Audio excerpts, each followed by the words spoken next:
E.N.D here, the Brothers War, the set that looks at the past to unravel the present. Today is the first day and the start of the spoiler season, and spoiler alert, we already have some powerhouses. Let's start.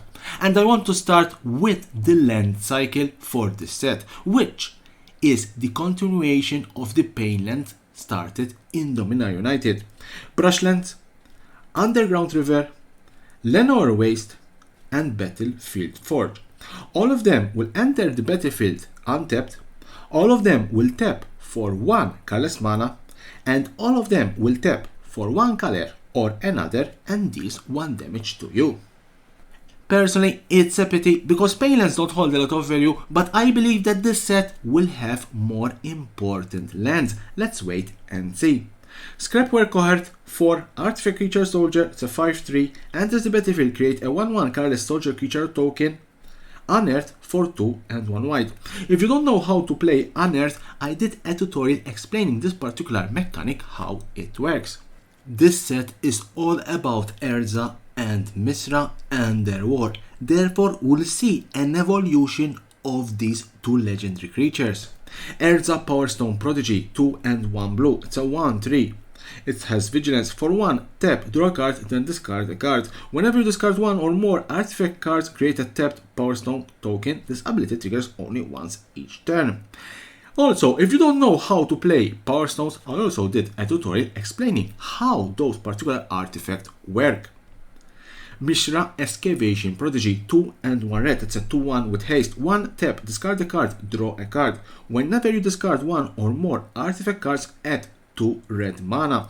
This ability triggers only once each turn.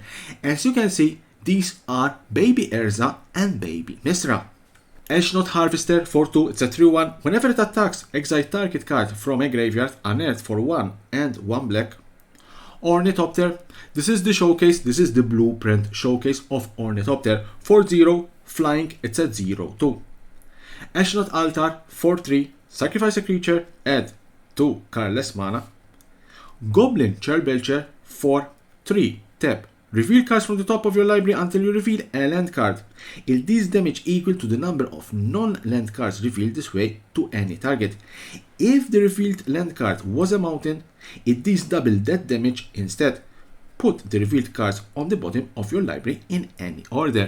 Herkill Master Wizard, 1 and 2 blue, it's a 2/4. At the beginning of your end step, if you cast a non-creature spell this turn, and blue cast a lot of non-creature spells, reveal the top 5 cards of your library. For each card type among non-creature spells you've cast this turn, you may put a card of that type from among them into your hand. Put the rest on the bottom of your library in random order. Urza Prince of Krug, 2, 1 white and 1 blue, it's a 2/3. Artifact creatures you control get +2/+2. 6. Create a token that's a copy of target artifact you control, except it's a 1/1 soldier creature in addition to its other types. Yes, it's a 1/1, but it's a 3/3 thanks to its static ability. And to have the normal version of this, let's call it an adult Urza, and there is the borderless showcase blueprint version, which is quite amazing. And here's the adult Mishra. Mishra, Tamer of Makfawa, 3, 1 black and 1 red, it's a 4/4. Permanents you control have ward, sacrifice a permanent. Each artifact card in your graveyard has unearthed for 1, 1 black and 1 red. Also here, normal version and borderless blueprint version. The mythic cards, Phyrexian Flesh Gorger, 7, it's a 7/5, menace and lifelink. Ward, pay life equal to its power.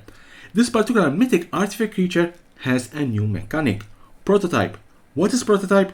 Prototype means you may cast the spell with 1 and 2 black, different mana cost, color and size. It keeps its abilities and types. It's a 3/3. Meaning that you can pay 7 and you have a 7/5 menace lifelink, ward, pay life equal to its power. Or you can pay 1 and 2 black. It's a 3/3 with menace lifelink, ward, pay life equal to its power. Gix Yawgmoth Praetor, 1 and 2 black, it's a 3/3 Phyrexian Praetor. Whenever a creature deals combat damage to one of your opponents, its controller may pay 1 life. If they do, they draw a card. 4 and 3 black, discard X cards, exile the top X cards of target opponent's library. You may play lands and cast spells from among cards exiled this way without paying their mana cost.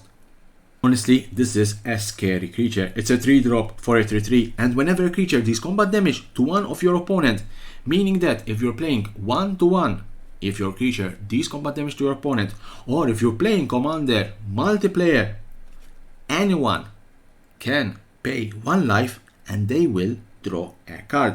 And then for entry black, you discard X cards, and because you're drawing cards, you will have cards in your hand. You will exile X cards from target opponent's library, and you may play lands and cast spells without paying any mana cost. Extremely scary. Titania, Voice of Gaia, 1 and 2 green. It's a 3/4 with reach. Whenever 1 or more land cards are put into a graveyard from anywhere, you gain 2 life.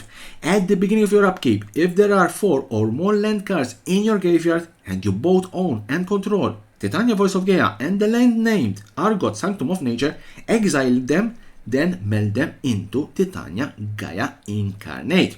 So this is Titania, Voice of Gaia, and now we have Argot, Sanctum of Nature. It's a land, it's a rare card, and there's the battlefield tapped unless you control a legendary green creature. Okay, this land could be quite useful in Commander. Tap for 1 green, 2 and 2 green, tap, create a 2/2 green bear creature token, then mill 3 cards, activate only as a sorcery.